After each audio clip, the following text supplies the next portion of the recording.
Hey guys, so here's all the footage I was able to get of the Tulare Sci-Fi Con of 2015. I wasn't able to get too much because I couldn't leave my booth because I was there by myself. So all this stuff you're seeing, like this car right now, this is all stuff that I was able to get before the doors opened.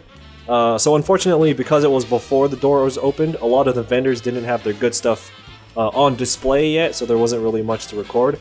I do have a lot of good shots of my table though, so what you're seeing is my table from the front view. I have my posters in one binder, and then my traditional work that you see in my YouTube videos, I have that in another binder. Now look at this, look at all the space that they give the vendors and the artists between tables. That's like a luxury. You don't get that a lot. Often you're like sardine canned next to each other, so that was a really good thing about this con.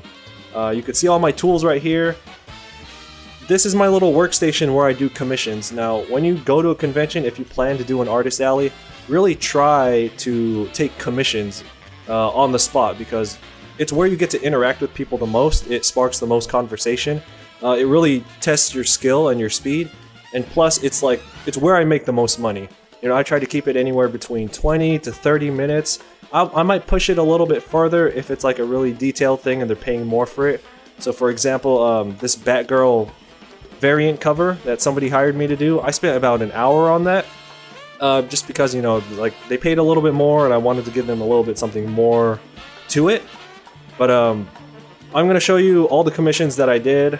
So there was that Batman, here's Kari and Gatomon, and it's really cool that even though it was a sci-fi convention, there are people of all like different interests there. You know, there was a lot of Star Wars stuff, but there were still a lot of anime fans there. There were people dressed up as characters from Attack on Titan. There were a lot of Deadpools there.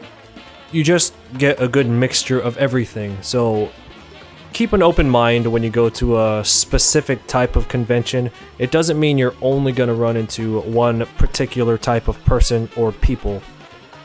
It was also really nice to see that it was such a big turnout in terms of attendance. If you're familiar with the Tulare, California area, it was, I mean, there's like nothing out there. This was in the middle of nowhere pretty much, and it still had a huge turnout. So would I return to this convention as an artist? Absolutely. The staff was particularly really helpful, or really zealous about helping, because it was comprised mostly of like teenagers, local teenagers who were just volunteering their time. And you know, adulthood hadn't sucked the life out of their souls yet, so they were all really chipper and happy to help out. That's my theory on it anyway.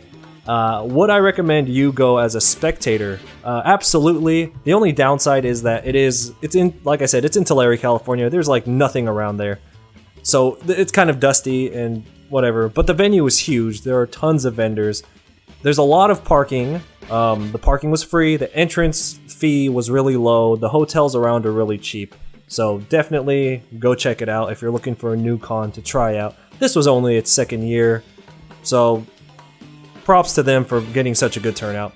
I will, in the future, do my best to bring a helper with me so that I can get actual footage for the conventions, because I want to get that kind of footage to you guys, not just my table, but the whole con itself. Anyway, that's all I have for you guys today. Thanks for watching, and I will see you next time.